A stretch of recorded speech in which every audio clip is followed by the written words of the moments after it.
Hello, नमस्कार, आदाब, सत श्री अकाल और अस्सलाम वालेकुम। मैं मोहम्मद अहमद काज़मी लेकर आया हूँ आपका पसंदीदा कार्यक्रम आपके रूबरू। इस कार्यक्रम में हम खबरों के पीछे की खबर आप तक पहुंचाने की कोशिश करते हैं और जानकार लोगों से आपकी मुलाकात कराते हैं। अभी ताज़ा हालात जो दिल्ली दंगों के बाद सामने आए हैं और ये बहुत अरसे के बाद, मैं भी तकरीबन 35 साल से पत्रकारिता में हूँ। आरएसएस के सीधे सीधे जो आरएसएस के लोग हैं वो जेल जाना उनका शुरू हो गया है और कई ऐसी चार्जशीट आ चुकी हैं जो दंगों में शामिल हिंदुओं को कहना पड़ रहा है, ये मजबूरन कहना पड़ रहा है, हिंदू नाम लेना पड़ रहा है, मजहब का नाम लेना पड़ रहा है, लेकिन क्या किया जाए, पत्रकारिता इस जगह तक पहुंच चुकी है, इसलिए हमें ये नाम लेना पड़ रहा है। हमारा इससे दिल खुश नहीं है कि हम हिंदू और मुसलमान करके बात करें, लेकिन ये ऐसी मजबूरी है चूँकि ये दंगों की खबर है और दंगों में जाहिर है हिंदू और मुसलमानों के बीच में आमना सामना हुआ था, ये समझा गया। लेकिन पुलिस और आरएसएस के लोगों ने एक तरफा बाकायदा कई जगहों पर हिंदुओं ने मुसलमानों की जानें बचाई हैं, इसलिए इसे हिंदू मुसलमान कहना ज़रा मुश्किल है। इस सब वाक़े को समझने के लिए कि ये बिल्कुल नए किस्म का तजर्बा ऐसे वक्त में जब सेंट्रल गवर्नमेंट बीजेपी के हाथ में है और दिल्ली पुलिस अमित शाह के हाथ में है, वो होम मिनिस्टर हैं, दिल्ली पुलिस सेंट्रल गवर्नमेंट के हाथ में है, इसलिए तो ये बिल्कुल नए किस्म का जो कुछ हो रहा है उस पर आरएसएस के लोग क्या सोच रहे हैं, ये समझने के लिए हमारे साथ ख़ास मेहमान हैं अनीस अहमद खान साहब, जो आरएसएस को बहुत नज़दीक से जानते हैं, देखते हैं। वीर अर्जुन अखबार के लंबे वक्त तक एडिटर रह चुके हैं और वीर अर्जुन की खुद एक पहचान आरएसएस से किसी ना किसी तरह से जुड़ी हुई थी। तो अंदर की खबर क्या है, आरएसएस किस तरह से देख रही है इन गिरफ्तारियों को और सेंट्रल गवर्नमेंट किस तरह से अपने आप को लाचार महसूस कर रही है कानून के सामने, आखिर क्या है आरएसएस का इसमें नज़रिया। वैसे अगर काजी साहब बहुत बहुत शुक्रिया कि आपने इस सब्जेक्ट पे बात की, क्योंकि आरएसएस के बारे में अब आप देखिए कि अखबार में कुछ नहीं आ रहा और इसके ऊपर तो आ ही नहीं रहा है कि दिल्ली दंगों में, जो पूर्वी दिल्ली में दंगे हुए थे और बड़े टाइमली दंगे हैं, वो जब देश में ट्रंप आए हुए थे, पूरी विदेशी मीडिया यहाँ थी हुई और उसमें आरएसएस के वर्कर्स पकड़े जा रहे हैं, ऑफिस बियरर पकड़े जा रहे हैं और ऐसे लोग पकड़े जा रहे हैं कि जो शाखा में जाते थे बियरर में, और उनको पुलिस बाकायदा चार्जशीट कर रही है और कुछ लोग तो जेल में, कुछ लोगों का तो वो तो रो रहे हैं कि साहब इतने दिन हो गए जेल में हमारे लोग और आरएसएस वाले हमारे घर पे पूछने नहीं आ रहे हैं। वो तो आरएसएस तो मैं वो भी बतला तो आरएसएस बिल्कुल डिनाइल मूड में है। आरएसएस के आला अधिकारियों से, आला जो बैठे हुए उनसे बात करो तो वो कहते हैं नहीं हमारे आदमी नहीं है, हमने इनको फलाने दिन निकाल दिया था, इनको फलाने दिन निकाल दिया था। लेकिन आपको एक बात, यानी जब फंसते हैं तो इस तरह से निकाल देते हैं। इसलिए दर्शकों को समझने की जरूरत है कि ये आरएसएस के साथ जुड़ना भी कितना अपने आप में खतरनाक है कि इनके कहने पर, भड़काने पर अगर आप कुछ करेंगे तो नतीजा ये होगा कि जेल जाने पर आरएसएस के लोग आपको डिसऑन कर देंगे, डिसऑन कर देंगे। और वो इस मामले में अपने आप को थोड़ा सा बचा के चले कि हमने दंगों में हाथ नहीं। हालांकि एक आपको बात बता दें कि बहुत पहले से दिल्ली में दंगे होते थे, मैं वीर अर्जुन में था, तो मैंने आरएसएस के लोगों से पूछा कि भाई आप लोग कभी डिनाई नहीं करते कि दंगे में हमारा हाथ नहीं है, जबकि ये आता कि आरएसएस दंगे करा रहे हैं। तो उसने एक बड़ी अच्छी बात कही थी जो आज तक मुझे याद है, बोले कि दंगा किसी कोई करे, नाम हमारा आता तो हमारी ताकत बढ़ती है। हमारा एक टेरर फैलता है कि आरएसएस इतनी पावरफुल है कि वो कहीं भी दंगा करा सकती है। हालांकि पावरफुल की बात एक बात मैं बताऊं, बहुत ही दिलचस्प, जो साहब कानूनी इसमें चाराजोई कर रहे हैं आरएसएस के लोगों को जेल तक पहुंचाने में, वो एक स्टेटमेंट आरएसएस की तरफ से आया और वो हाथ से लिखा हुआ कुछ पेजेस पर था।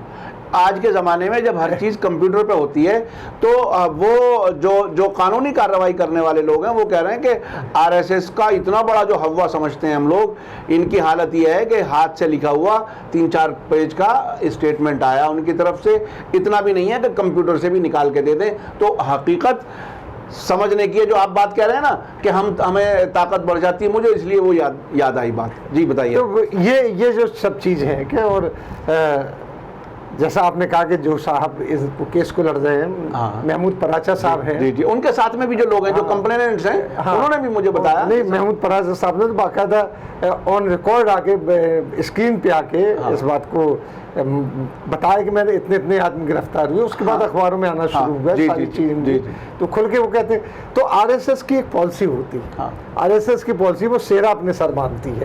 आज आप देखिए कि आप जो इसका चल रहा है, स्वदेशी मूवमेंट की बात चल रही है पूरी तरीके से, तो आप उसमें आप देख रहे होंगे कि स्वदेशी मूवमेंट में चीन, बाइकाट चीन की बात आ रही है। आरएसएस कहीं आगे नहीं है।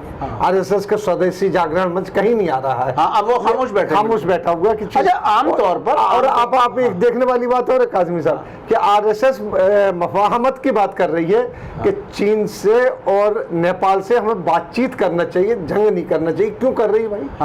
क्यों कर रही है? जब वो हमारे देखिए बात फिर वहां आ जाती है जहां गुजरात के कुछ बड़े बिजनेसमैन, अडानी, अंबानी वगैरह, वो लोग चाइना से बहुत बड़े कारोबार कर रहे हैं। पूरा इसीलिए कुछ लोगों का कहना है कि प्रधानमंत्री जी चीन का नाम लेने से भी बच रहे हैं, क्योंकि उन्हें अपने उन लोगों को बचाना है। तो अब स्वदेशी जागरण मंच वाले जो 2014 में सरकार बनने के बाद 19 के बाद भी स्वदेशी की आवाज़ उठा रहे थे, अब जबकि चीन के बाइकॉट की बात कुछ हलकों से आ रही है, समझदार लोग अब भी नहीं कर रहे हैं उस बाइकॉट की बात। लेकिन क्या ये लोग आरएसएस के लोग, स्वदेशी जागरण मंच के लोग, अब जबकि हमारे 20 जवान शहीद हो चुके हैं और दोनों तरफ से अब फौजें पीछे हटने की बात हो रही है, पीछे कहाँ से हट रहे हैं जब प्रधानमंत्री कह चुके हमारे यहाँ तो आए नहीं थे। तो ये एक अजीब कंफ्यूजन है। इस हालत में आरएसएस कहाँ खड़ी है, क्या है? आरएसएस इस वक्त मोदी की स्पोक्स पर्सन है। अच्छा, हमारे जो प्रधानमंत्री मोदी जी खुद कुछ नहीं बोल रहे, तो स्पोक्स पर्सन क्या? स्पोक्स पर्सन खामोश रहना भी तो स्पोक्स पर्सन वाली बात है। वरना अपने विचार देते हो, जी अपने ख्यालात बताते, जबकि भाई नहीं, उन्होंने अपने ख्यालात बताए कि हम बात करना चाहते, वो उसी बात पे बताए। 2-3 मीटिंग हुई इस बात पे कि हम अपने ख्यालात बताना, यानी इनमें मफाद मत की बात हो, कोई आपस में यानी बैठ के बातचीत हो, और चीन को एलूफ कर दिया जाए दुनिया से, जाने कैसे किया जाए। इसी तरीके से वो टिकटॉक हटा करके ये जो हुआ है, इसी तरीके से नेपाल की। और ये जो बात चल रही है कि साहब इनके जो आदमी गिरफ्तार होना शुरू हो गए, इंतहा है। क्योंकि बगैर नाथ के बैल हो गए थे आरएसएस वाले, वो ये समझते थे कि हमारे वजह से ही पूरी और हम जो करेंगे वो सब बीजेपी चल रही है। और इससे एक चीज का अंदाजा बहुत बैठता है कि सरकार कहीं ना कहीं आरएसएस से इन मामलों में अब दूर होती चली जा रही है। क्योंकि दिल्ली की जो पुलिस है, वो दिल्ली की पुलिस केजरीवाल के अंडर में नहीं है, दिल्ली सरकार के अंडर में नहीं, वो तो केंद्र की है। बिल्कुल, केंद्र किसके हाथ में है? बिल्कुल अमित शाह के हाथ में है। अमित शाह आरएसएस से भी जुड़े हुए हैं, मोदी जी भी आरएसएस से जुड़े हुए हैं।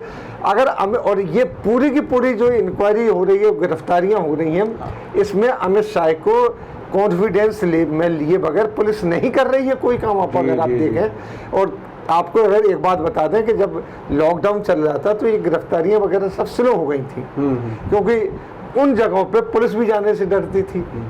उसके बाद इसी मतलब वायरस फैलना शुरू हो गया था लॉकडाउन की वजह से, तो और वो घर पे बैठ के काम कर रहे थे, मैंने ऑफिस में बैठ के अपना पुलिस वाले अपना जो दंगों की कार्रवाई, वो कागजी कार्रवाई कर रहे थे, वहीं पे बुला रहे थे, कॉपी पेस्ट हो रहे थे ना। तो इसके बाद इनको ऊपर से ऑर्डर आए हैं, मीटिंग हुई है, ऊपर से ऑर्डर आए, जो अखबारों में ये आया था, मेरी भी खबर है।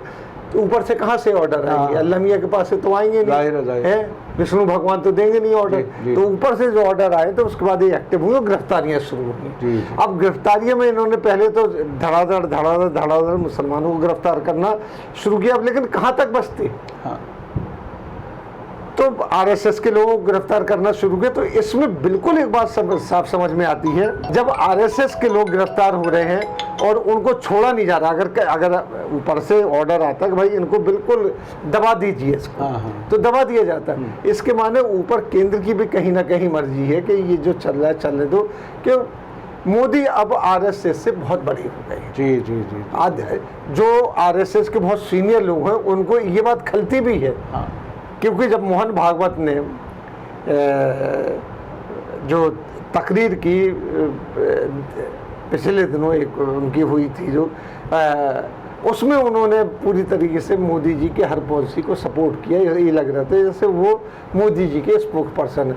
तो या तो ये कर लीजिए कि आरएसएस के लोग यानी मोदी जी के मातहत एक तरह से हो गए हैं। सुविधा भोगी हो गए। सुविधा भोगी का मतलब है कुछ लोग ये कहने लगे हैं कि यहाँ पे, और कहने क्या लगे, वो सही बात भी है कि आरएसएस के जितने भी बड़े टॉप लीडर्स हैं वो दिल्ली में रहते हैं, नागपुर में कम रहते हैं, और उनको पूरी सुविधाएं यहाँ दी जा रही हैं। तो अब वो आरएसएस नहीं रही है जो एक बार कही जाती, क्योंकि जब ये मजदूर जब निकले जगह जगह जो सड़कों पे आए तो वही आरएसएस नजर नहीं आई।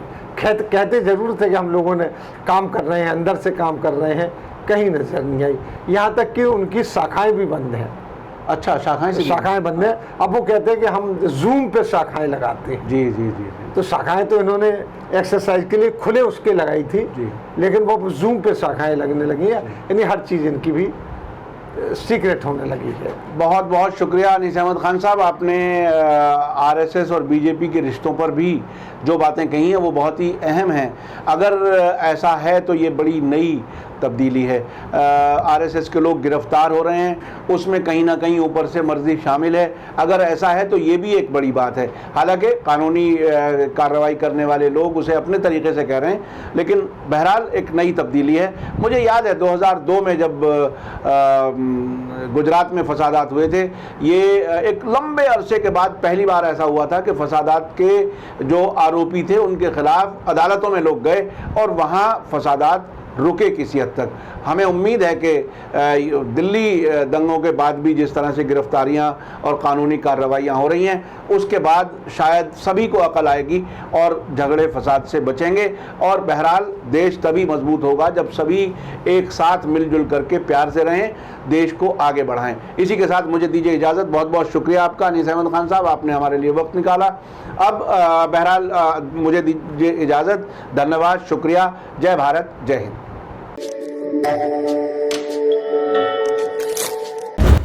मीडिया स्टार वर्ल्ड के और वीडियो देखने के लिए हमारे चैनल को सब्सक्राइब करें और सीधे नोटिफिकेशन पाने के लिए बेल आइकन दबाएं। और अगर हमारी खबर सच्ची और अच्छी लगे तो अपने व्हाट्सएप, इंस्टाग्राम, फेसबुक और ट्विटर अकाउंट पर ज़रूर शेयर करें।